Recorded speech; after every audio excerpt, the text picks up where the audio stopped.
J. Mohr Sports, Fox Sports Radio, Harvard, Wicked Smart Chowders. We are advancing. You like apples? Array. What do you think about them apples? Array. Harvard. Nobody picked us, JJ.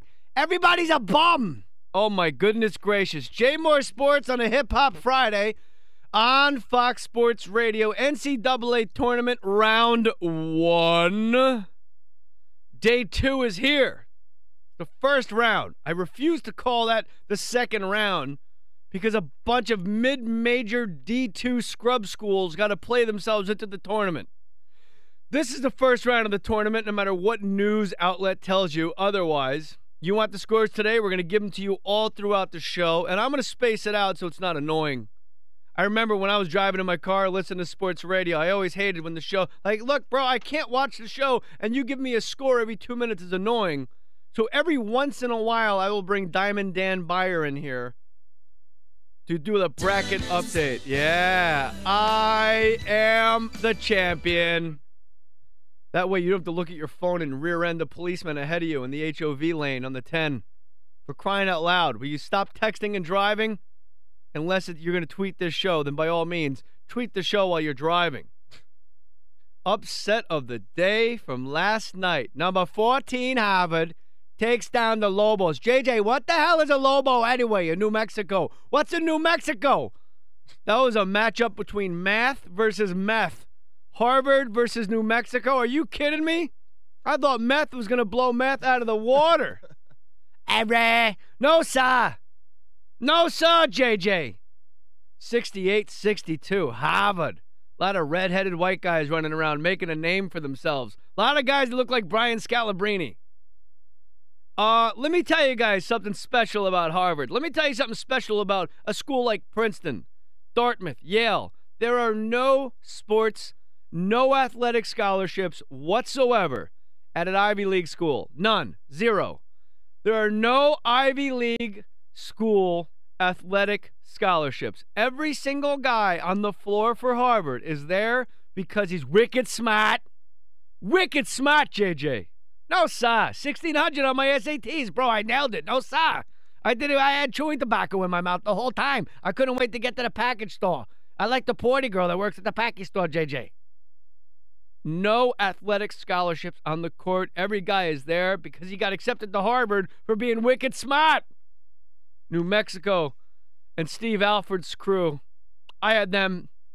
Me and Don Martin had almost the same bracket. We had them in like the Final Four at New Mexico. I got one sleeper left. It's Colorado State.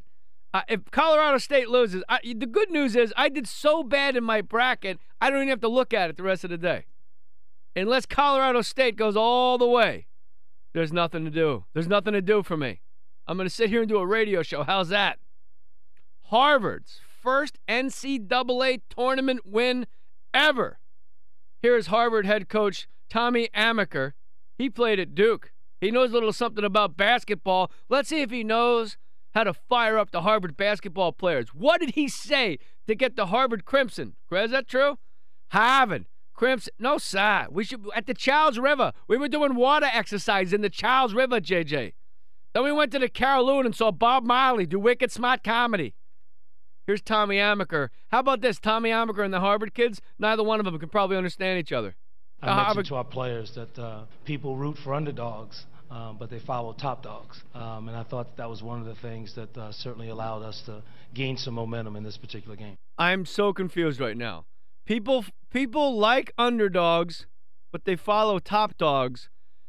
And that's what I told them to give them momentum during this game. Imagine you're in a timeout.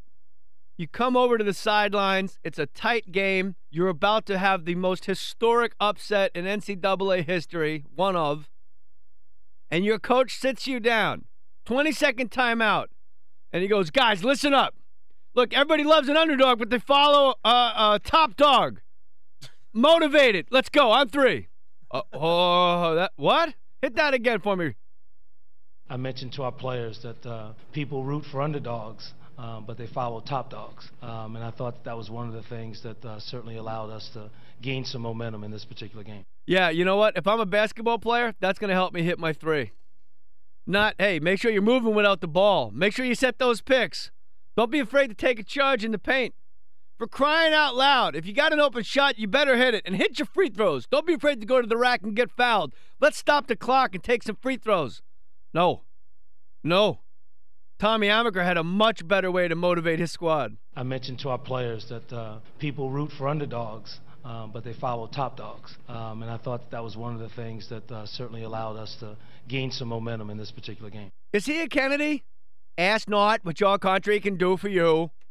Root for the underdog.